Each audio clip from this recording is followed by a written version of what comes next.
행하며 유리하는 자가 될지라. 물은 나를 만나는 자마다 나를 죽이겠나이다. 여호와께서 그에게 이르시되 그렇지 아니하다. 가인을 죽이는 자는 벌을 7배나 받으리라 하시고 가인에게 표를 주사 그를 만나게 하는 모든 사람에게서 죽임을 면하게 하시니라. 아멘. 오늘 이 새벽에도 주님 앞에 나와 마음을 다하여 예배하는 모든 성도님들 한 분 한 분 주님의 이름으로 사랑하고 축복합니다. 새벽을 깨우며 예배하는 모든 성도님들에게 지극히 높으신 하나님께서 천지의 주제이시오 만물의 주관자이신 우리 아버지께서 은혜와 긍휼을 더하시기를 간절히 축복합니다. 오늘도 말씀을 들을 때 이 말씀이 여러분들 안에서 생동감 있는 나에게 들려주시는 아버지의 음성으로 들려지시기를 간절히 바랍니다. 오늘 여러분들과 함께 지난 시간에 이어서 가인처럼 되지 말라, 즉 가인처럼 예배를 잘못 드려 예배의 제단이 무너져 하나님이 원하시는 하나님의 기호에 맞지 않는 예배를 드려 실패자가 된 인생, 예배에 실패하면 어떤 일이 벌어지는지 총 7가지의 병리 현상을 창세기 4장을 통해 배우게 됩니다. 첫 번째, 죄를 다스리지 않았을 때, 예배를 똑바로 드리지 않았을 때 일어나는 현상은 무엇인가 하니 돌로 사람을 칩니다. 시기하고 살인하고 분쟁하고 질투하고 원망합니다. 물리적으로 때려 죽여야만 죽이는 살인이 아니라 우리의 마음속에 일어나는 작은 미움과 다툼과 시기와 질투, 그것이 주님께서 말씀하시는 살인죄입니다. 또 두 번째로는 거짓말을 합니다. 핑계를 대고 변명으로 일관합니다. 책임을 회피합니다.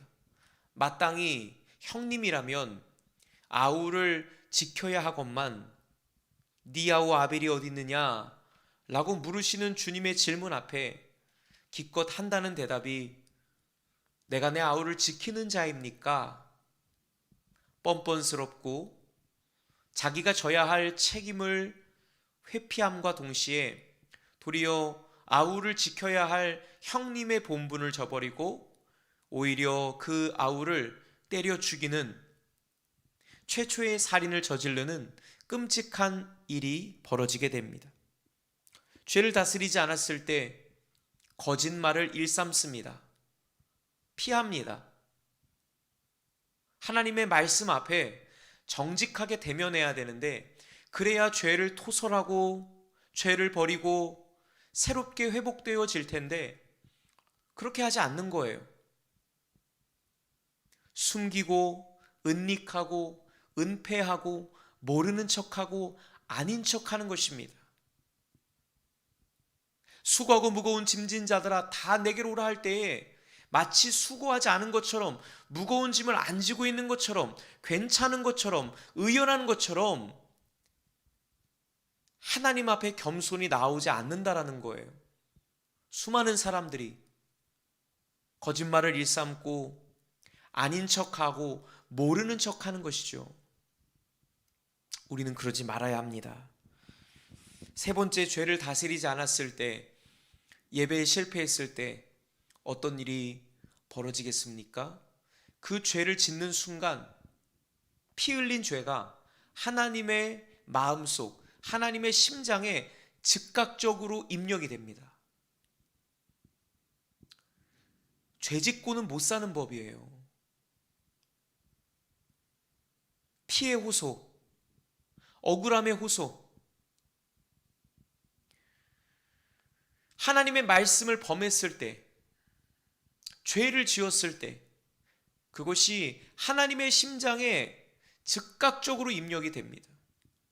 그래서 저와 여러분들은 죄를 지어서 그 살아계신 사랑이신 하나님의 마음을 찌르는 자가 될 것인가? 영원한 그 생명이신 주님의 마음을 언짢게 해드리고 한탄하게 해드리고 아프게 해드릴 것인가? 아니면 백부장처럼, 노아처럼, 아브라함처럼 그분의 마음에 기쁨을 드리는, 향기를 올려드리는, 죄로 진탕이 된 이 세상을 바라보시는 아버지의 그 피멍든 가슴을 안아드리는, 씻어드리는, 위로해드리는 철든 자녀들이 될 것인가? 지난 시간 우리는 이 세 가지를 살폈습니다. 오늘은 나머지 부분들을 함께 살펴보고자 합니다. 죄를 다스리지 않았을 때, 그리고 예배에 실패했을 때 일어나는 네 번째 병리적 현상은, 문제는 뭐냐면 11절이에요. 네가 땅에서 저주를 받는다. 땅이 저주를 받아요.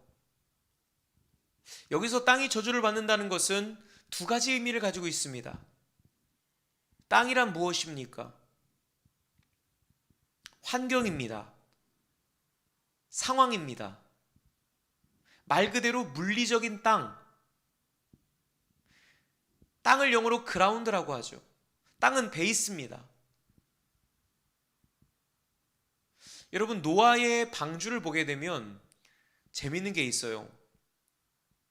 새가 하늘을 날잖아요. 새의 거주지가 어딘 줄 아십니까? 공중이 아니에요. 땅입니다.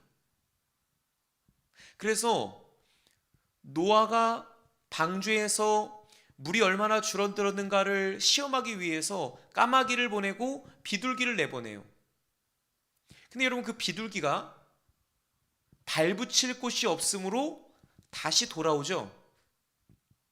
그리고 발붙일 곳이 나중에 생기니까, 즉 지면에 물이 마르기 시작하니까 비둘기가 더 이상 돌아오지 않는 거예요. 즉 자기 보금자리를 찾아갔다는 얘기죠. 바다의 물고기들을 제외하고는 홍수 심판 때 그 수많은 하늘을 나는 새들도 노아의 방주 속에 들어간 새들 이외에는 죽임을 당했다라는 거예요. 새들의 주거지는 공중이 아니라 땅이라는 것이죠. 나무까지. 그래서 새가 그 나무에 둥지를 트고 살아가지 않습니까? 그게 새의 주거지인 것이고 그의 집인 거예요. 그의 땅인 것이죠. 땅이 없이는 우리는 살아갈 수 없어요.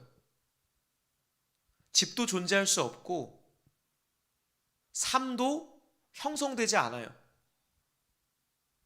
그래서 성경은 인간의 삶과 인류의 삶과 땅의 운명에 대해서 따로 구분하지 않습니다. 인간이 죄를 지으면 그로 말미암아 땅이 저주를 받아요. 밭가라도 효력을 내지 않습니다. 잘못 돌아가고 있다는 거죠. 그래서 생명과 땅은 운명 공동체입니다. 하나님을 잘 섬기고 하나님의 뜻대로 하나님의 나라가 확장되면 땅은 회복돼요. 그러나 마귀에게 붙잡혀 하나님을 멀리 떠나게 되면, 예배에 실패하게 되면, 가인처럼 되게 되면 땅은 저주를 받습니다. 지금 이 코로나19 사태가 무엇입니까? 여러 가지 요인, 환경적인 요인, 기후적인 요인, 여러 가지 이유들은 전문가들이 그 이유들을 대지만 땅이 저주를 받은 거예요. 돌연변이가 생겨나는 거예요.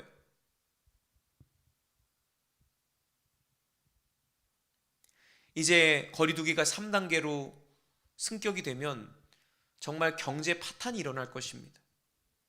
경제가 말도 못하게 쪼그라들 것이고 힘들어질 것이고 어려워질 거예요. 이게 어떤 한 나라의 문제라면 다른 나라에서 도움을 줄 수도 있고 상생할 수도 있겠지만, 전 세계적으로 지금 이 코로나19 때문에 얼마나 곤혹을 치르고 있습니까?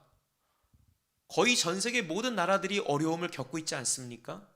즉 온역 뒤에는 기근이 온다는 거예요. 그래서 성경에서는 전염병과 기근을 동전의 양면으로 이야기합니다. 정말 피부로 와닿지 않습니까? 코로나19라는 이 팬데믹을 겪어보니까 왜 경제가 무너뜨려지는지, 왜 기근이 오는지, 가난해지는지, 황폐해지는지를 너무나 잘 알겠잖아요. 여러분, 사람과 땅은 뗄래야 뗄 수 없는 운명의 관계예요. 운명 공동체입니다. 그래서 우리가 잘해야 돼요. 왜 교회가 소망인 줄 아십니까? 왜 예수 믿는 자들이 세상 사람들이 그렇게 욕해도 하나님 믿는 자녀들이 예수의 사람들이 왜 필요하냐? 이 땅에 왜 필요하냐? 피조물들이 고대하기 때문이에요. 하나님의 자녀들이 영광 가운데 나타나는 것, 회복되는 것, 자유함을 얻는 것, 새로운 형상을 입는 것,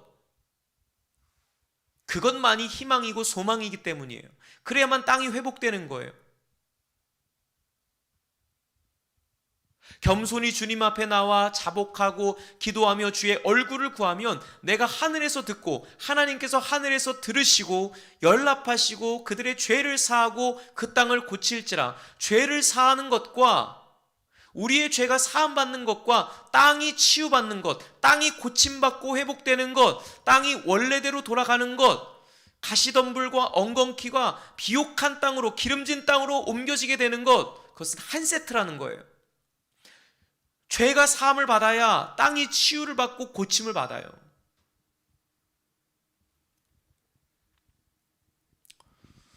여러분, 이 땅을 위해서 계속해서 기도해 주시고 이 땅이 회복되는 건 한 가지입니다. 하나님의 자녀들이 일어나는 것이에요. 교회의 예배가 회복되는 것입니다. 진정한 예배가 드려져야만 되는 것이죠.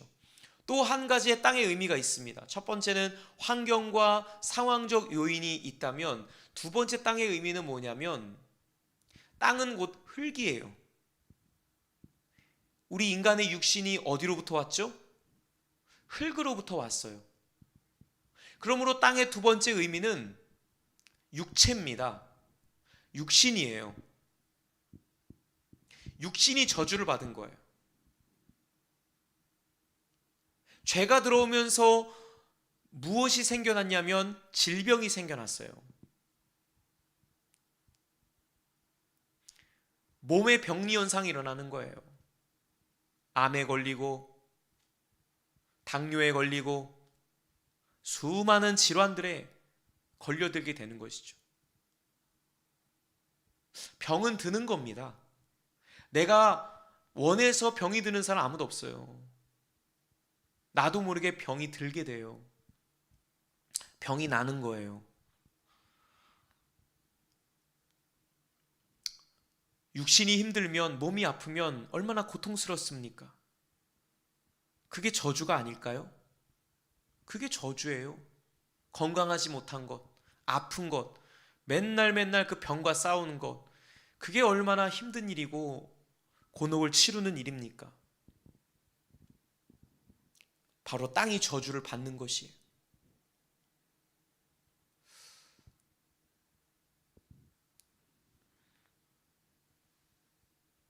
저는 이런 묵상을 하면서 질문을 해보게 돼요.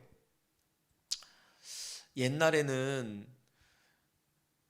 이빨을 닦는 것도 이 당시에 칫솔이 있었을까? 물론 치과도 없었겠죠.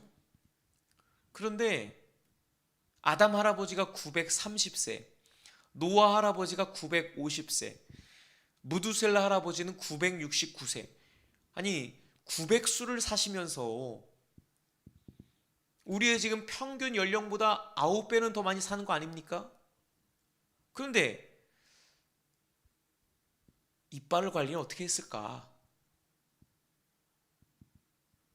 임플란트도 없었던 시대에, 틀니도 없었던 시대에 참 엉뚱하죠, 그죠? 저는 말씀을 보면 그런 게 궁금해요. 어떻게 사셨을까?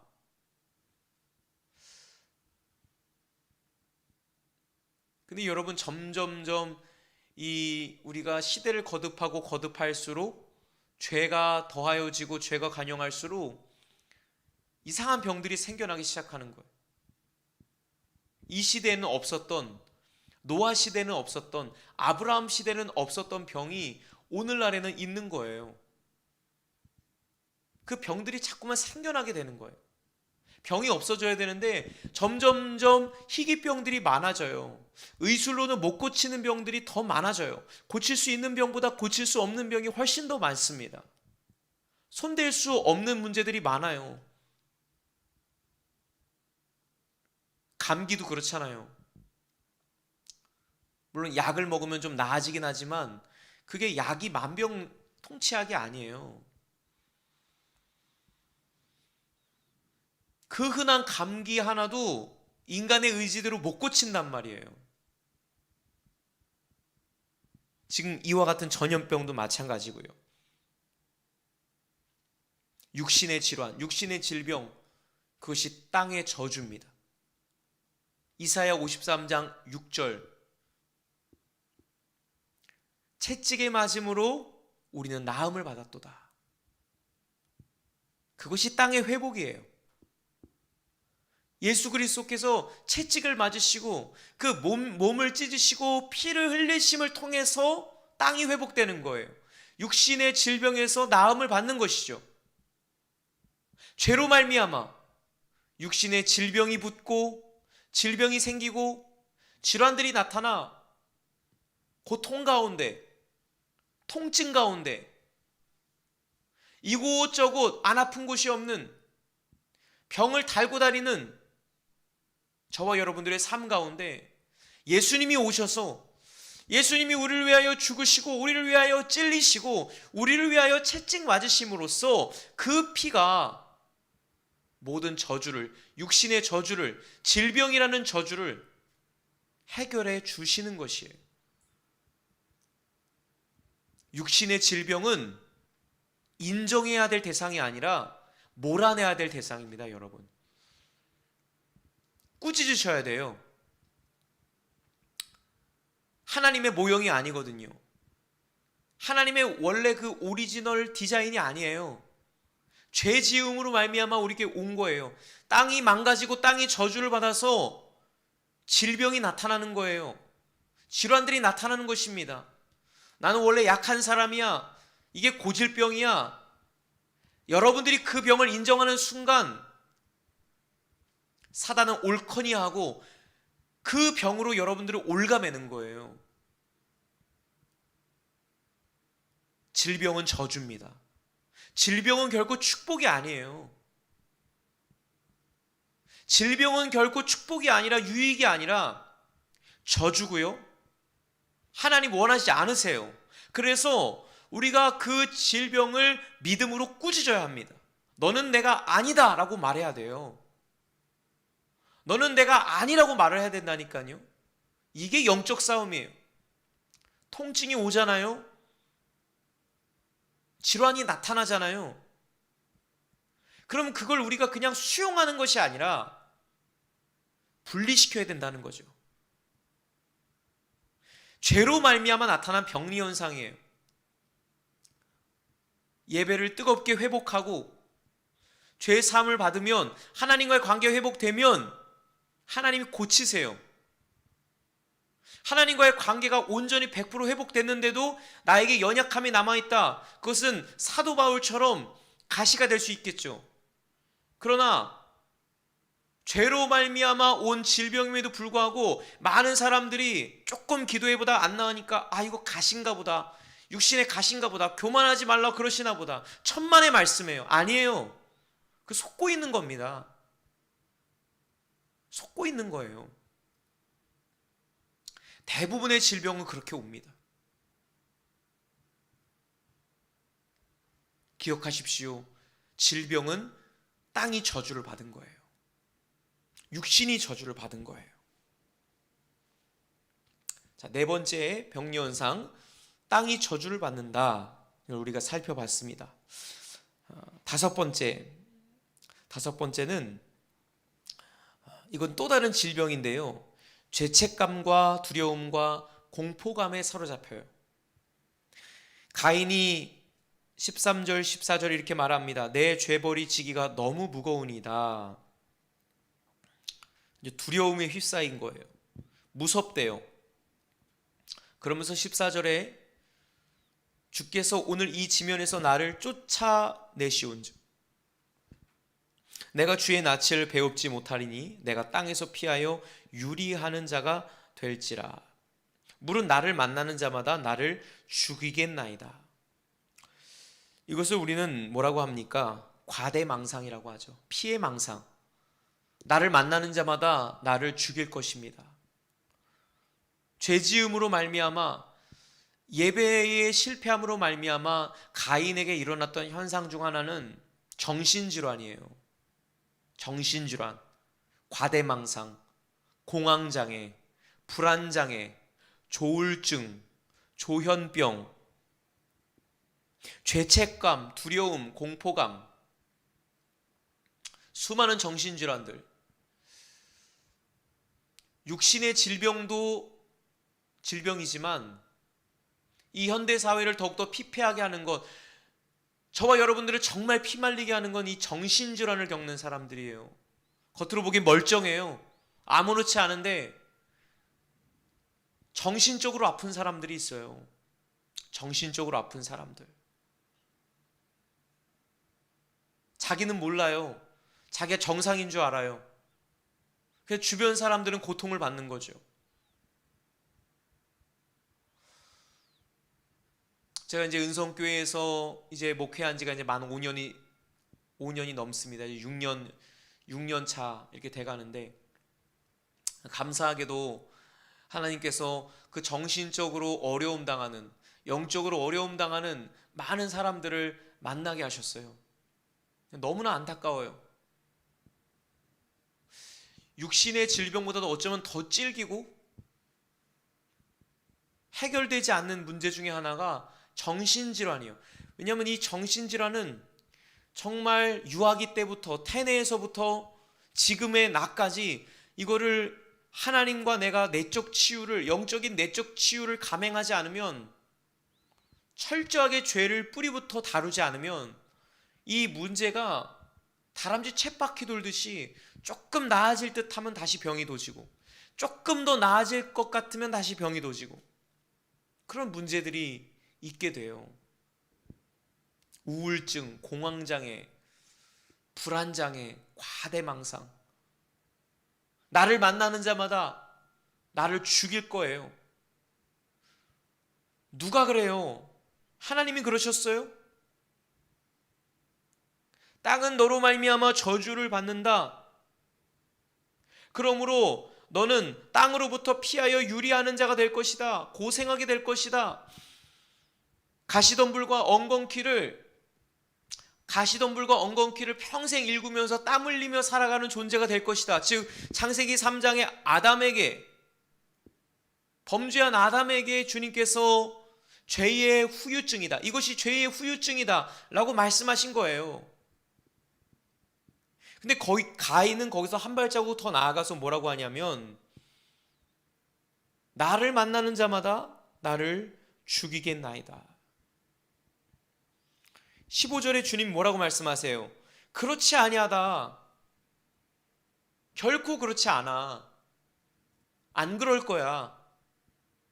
너 괜찮아. 네가 죄를 고백하기만 하면, 네가 죄를 자백하고 올바른 예배를 드릴 수만 있다면 넌 죽지 않아. 넌 살 거야. 너에겐 희망이 있어. 소망을 품고 나가자. 주님이 계속해서 손을 내미시는 거예요. 그럼에도 불구하고 가인은 결국 주님 곁을 떠나게 됩니다.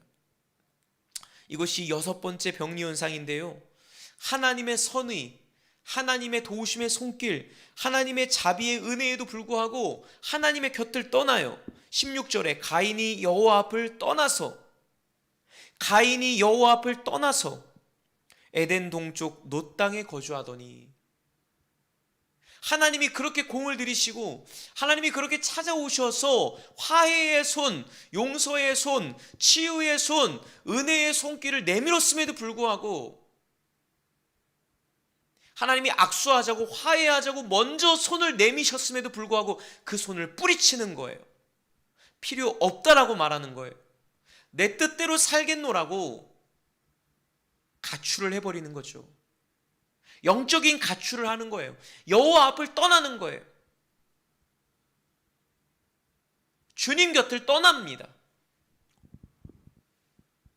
하나님의 은혜와 선의를 짓밟고 소홀히 여기고 좌시하는 것이죠. 그 결과 어떻게 됩니까? 전번에 한번 살펴봤는데요. 16절부터 24절까지 가인의 6대 손, 아담의 7대 손, 라멕이라는 무시무시한 악인이 가정 질서를 파괴하고 사회 질서, 수많은 이웃들을 죽이고 상하게 하고 겁박하고 잔악무도한 자손들을, 후손들을 남기게 되는 거예요. 세속사를 만들게 돼요. 성경에는 두 종류의 족보가 있습니다. 하나님께 속한 영적인 계보가 있고요, 신령한 계보, 그리스도의 기름 부음이 흘러가는 그 영적인 계보가, 믿음의 계보가 있고, 또 한 족보가 있는데 세속사, 하나님을 대적하고요, 하나님을 떠나 있고요, 육신으로 살아가는, 죄로 범벅이 된 인생을 살아가는 세속사의 역사가 있어요. 세속사의 족보. 가인이 바로 그 세속사의 족보의 조상이 된 거죠. 시초가 되고 원조가 된 것입니다. 세속사가 만들어지게 되는 거예요. 오늘날 하나님과 관계없이 벌어지는, 하나님을 대적하고 주의 교회를 잔멸하고 핍박하고 죄악을, 불의를, 강포를 일삼는 땅의 자손들이 왜 생겨나게 되었습니까?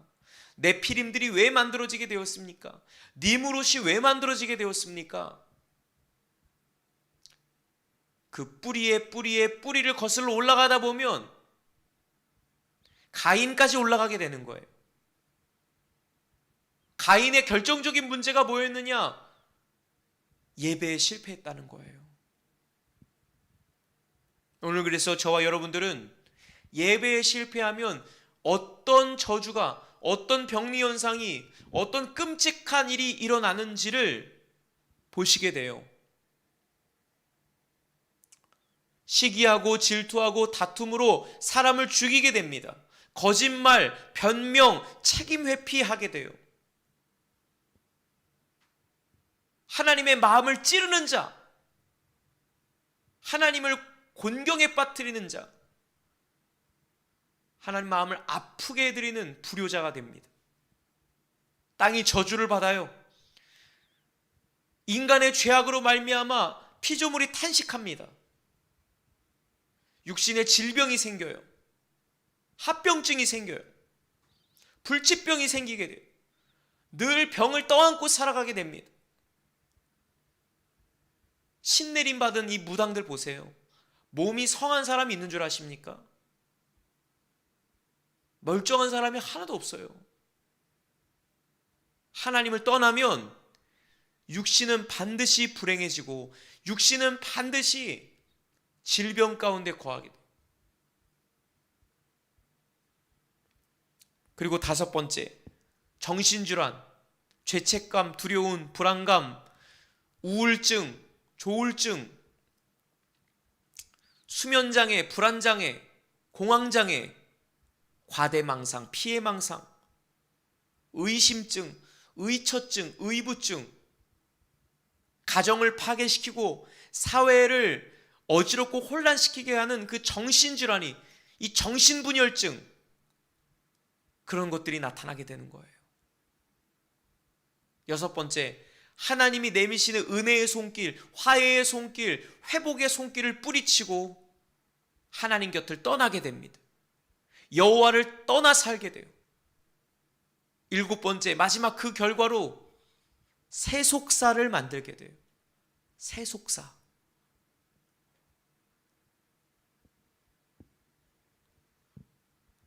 오늘 여러분 이 새벽에 이 7가지 창세기 4장이 게시되어 있는 모습들을 보면서 우리는 선택해야 합니다. 정말 예배 드리셔야 돼요. 예배자가 되셔야 돼요. 하나님이 원하시는 예배 3가지 말씀드렸습니다. 피의 제사. 피 흘림이 없은즉 사함이 없느니라. 날마다 보혈을 의지하세요. 날마다 예수 이름으로 나아가세요. 그것 밖에는 없습니다. 그것 외에는 없습니다. 다른 이름은 없습니다. 오직 예수, 더욱 예수, 결국 예수, 보혈을 힘입어 나아가는 것, 그게 예배예요. 죄 다루는 것입니다. 피가 죄를 사합니다. 정신통일이 죄를 사하는 게 아니에요. 윤리, 도덕이 죄를 사하는 것이 아닙니다. 보혈이 뿌려져야 돼요. 보혈이 발라져야 돼요. 보혈이 덮여져야 돼요. 여러분들의 영혼의 날마다 그 보혈의 은혜가 강물같이 흐르게 되길 축원합니다. 십자가의 사랑, 십자가의 보혈이 강같이 흐르기를 축원합니다. 여러분들의 마음과 생각과 감정과 의지 속에 그 거룩한 보혈이 흘러 들어가기를 축원합니다. 죄를 닦아내고, 죄를 씻어내고, 죄를 태워내고, 죄를 죽이는 치유의 역사, 회복의 역사, 구속의 역사가 있기를 바랍니다. 영과 진리로 예배드리십시오. 하나님은 영이시니 육적인 예배 안 돼요. 종교인이 되지 마세요. 예배 보는 자 되지 마세요. 영으로 예배드리십시오. 성령과 접선하시고 성령 안에 있으시고 성령과 나의 영이 더불어 함께 콜라보를 이루면서 연합하면서 예배하는 것입니다. 영의 교제가 일어나야 합니다. 진리 안에서 예배해야 합니다. 말씀을 듣는 시간이에요. 말씀이 들려지고 말씀이 깨달아지고 말씀이 보여지고 나타나는 자리가 예배의 자림을 기억하십시오. 예배의 자림을 기억하세요. 마지막, 마음을 찢는 예배. 가난한 자의 예배를 회복해야 돼. 가난도 급이 있다 그랬어요. 보통 가난한 게 아니라 정말 여러분 손가락 하나 까딱하는 것도 내 힘으로 안 돼요. 진짜 그래요, 여러분. 한 걸음 한 걸음 내가 걸어갈 때 숨을 내쉴 때도 여러분들은 마치 그 순간이 성령 충만하잖아요. 나는 이렇게 생활하지만 그것이 슬로우 모션으로 이게 영적으로 감지가 돼요. 이건 여러분이 이 아주 굉장히 영적인 이야기입니다. 타임은, 그러니까 육적인 시간은 똑같이 흘러가는데 내가 성령 안에 있잖아요. 우리가 성령으로 충만하잖아요. 그러면 그 눈빛들, 시선들, 그리고 내 안에 호흡들, 내가 걸어가는 것, 말하는 것, 손짓하는 것, 움직이는 것, 그런 것들 하나하나가 아주 천천히 흘러가요. 그러면서 그 천천히 흘러가는 그 시간 속에서 나의 영은 계속해서 주님 도와주세요. 주님 기름 부어주세요. 주님 지혜를 주세요. 주님 말씀해 주세요. 함께 해주세요. 주님 없이는 못 삽니다. 내게 복을 주옵소서. 나를 지켜주옵소서. 내게 은혜를 주옵소서. 기도하는 것이 아니라 그냥 기도가 나와요. 그게 기도예요. 아버지, 저 전 너무 약해요. 전 너무 부족해요. 전 너무 지혜가 없어요. 내 힘으로 안 돼요. 도와주세요. 힘을 주세요. 살려주세요. 고쳐주세요. 정말 여러분, 이 간절한 이 끓는 기도가 나온다니까요. 매 순간 어느 자리에 가든지 어디에 있든지 기도하세요. 기도하세요, 여러분. 어디 식당에 가서도 밥을 먹을 때도 그냥 먹지 마시고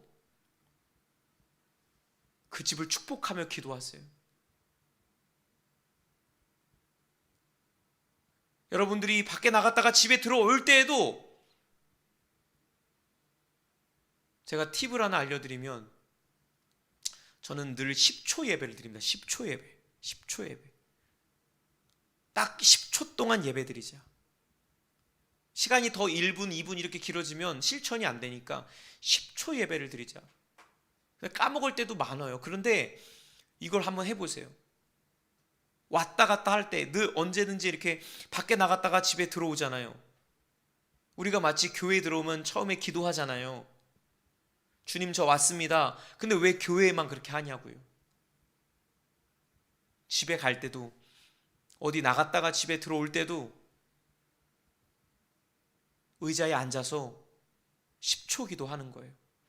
10초 찬양하고 10초 감사하고, 오늘도 무사히 잘 도착해 주셔서 감사합니다. 하나님, 이 가정에 주님이 주인 되시는 가정이 되게 해주시고 평안을 주시옵소서. 지켜주옵소서. 우리 자녀들을 지켜주시고. 그냥 10초 예배를 드리는 거예요.